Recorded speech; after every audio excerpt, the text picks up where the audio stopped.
তাদের ভাষা দিবস সম্পর্কে জানাতে এবং ভাষা শহীদদের প্রতি শ্রদ্ধাবোধ যেন জাগ্রত হয় সেটা বোঝাতে। কয়েক বছর ধরে আসা হয় না, আজকে এবার আসলাম। মনে হচ্ছে নতুন বাংলাদেশের নতুন অন্যরকম। 21শে ফেব্রুয়ারি আমাদের আত্মার সাথে সম্পৃক্ত। আমরা বাংলা ভাষায় আজকে কথা বলছি, আর তাৎপর্যপূর্ণ বৈশিষ্ট্য হচ্ছে এই 21শে ফেব্রুয়ারি। ভাষা শহীদরা যদি আমাদের রক্ত না দিতেন, আমাদের ভাষার জন্য প্রাণ না দিতেন, তাহলে আজকে আমরা বাংলা ভাষায় কথা বলতে পারতাম না।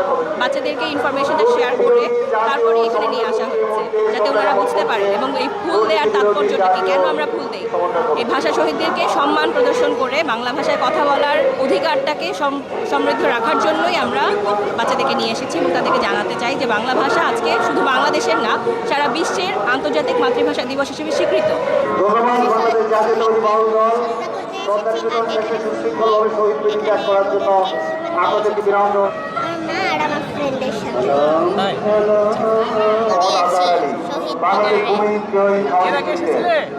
চব্বিশতম বিশেষ ফোরাম এবং সদস্য সচিব ডক্টর কে এম শফিকুল ইসলামের নেতৃত্বে ইতিমধ্যে শ্রদ্ধা নিবেদন করেছে বাংলাদেশ এয়ারলাইন্স।